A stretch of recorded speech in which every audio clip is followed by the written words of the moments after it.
جمع تقسیم ڈرامے کے آگے آنے والے ایپیسوڈ میں ہم کو دیکھنے کو ملے گا جو اب لیلا ہیں اور کیس ہیں وہ دونوں الگ گھر میں شفٹ ہو جائیں گے، کیونکہ لیلا تو پہلے ہی چاہتی تھی الگ گھر میں شفٹ ہونا، بس کیس ہی نہیں مان رہا تھا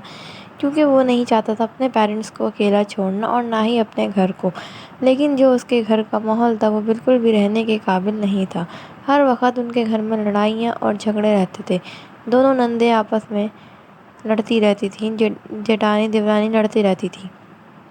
اور اب فائنلی کیس کو اس کے آفس کی طرف سے پروموشن مل گئی ہے اور اب اس کو الگ گھر بھی دیا گیا ہے آفس کی طرف سے، اور اس نے آ کر لیلا کو یہ خوشخبری بھی سنا دی ہے کہ لیلا اب ہم لوگ الگ رہیں گے۔ پہلے تو میں راضی نہیں تھا، لیکن جو کچھ کل گھر میں ہوا ہے اب یہ سب میرے برداشت سے باہر ہے، اور اب میں اور تم یہاں سے چلے جائیں گے۔ اور وہ باہر آتا ہے اور اپنے گھر والوں کو بھی آ کر یہ نوٹس دے دیتا ہے اور کہتا ہے کہ اب ہم یہاں نہیں رہیں گے، ابو ہم جا رہے ہیں۔ تو ان کے ابو منع کرتے ہیں، کہتے ہیں کہ نہیں ایسا نہیں کرو تم، تو وہ کہتا ہے کہ جوائنٹ فیملی کا شاید فیصلہ ہی غلط ہے۔ پہلے بات تو یہ کہ اگر کوئی آپس میں نہیں رہنا چاہتا تو زبردستی نہیں ہونی چاہیے، اور جو بھی ذیشان نے کیا ہے کل سترہ کے ساتھ وہ بھی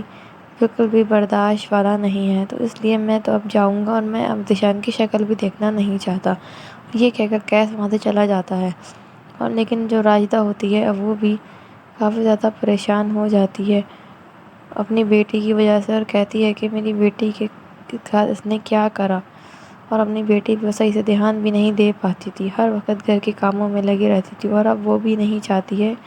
اس گھر میں رہنا، اس نے بھی اپنے میاں سے الگ گھر کی بات کر دی ہے۔ اب ان کے جو اماں ابا ہیں وہ کافی زیادہ پریشان ہیں اور آپس میں بیٹھ کے رو رہے ہیں، اور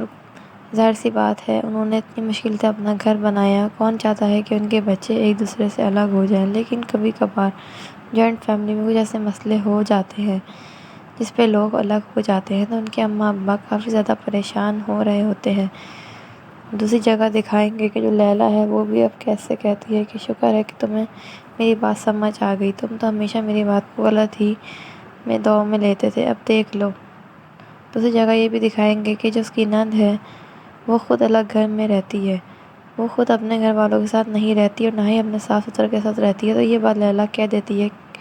ان کے گھر والوں سے، تو آپ کی بیٹی بھی تو الگ رہتی ہے تو اس کے ساتھ تو آپ لوگ کوئی ایسی بات نہیں کرتے، یہاں کی بہوؤں کے ساتھ ہی آپ لوگ ایسی باتیں کیوں کرتے ہیں؟ تو وہ کہتے ہیں کہ اس کے سسرال والے بالکل بھی اچھے نہیں ہیں اور اس کی نندیں بالکل اچھی نہیں ہیں، اس کو تنگ کرتی ہیں اور اس کی دیورانی جیٹھانیوں سے لڑتی رہتی ہیں، تو پھر لیلا کہتی ہے کہ کیوں، یہ سب تو یہاں پر بھی ہوتا ہے نا، اور اسی وجہ سے ہی تو ہم الگ گھر کا کہتے ہیں، لیکن آپ لوگ منع کر دیتے ہیں۔ بس یہی دکھائیں گے ہم کو نیکسٹ ایپیسوڈ میں۔ ویسے یہ آپ کو ڈرامہ کیسا لگتا ہے مجھے کمنٹ سیکشن میں ضرور بتائیے گا۔ انشاءاللہ نیکسٹ ریویو میں ملتے ہیں، جب تک کے لیے اللہ حافظ۔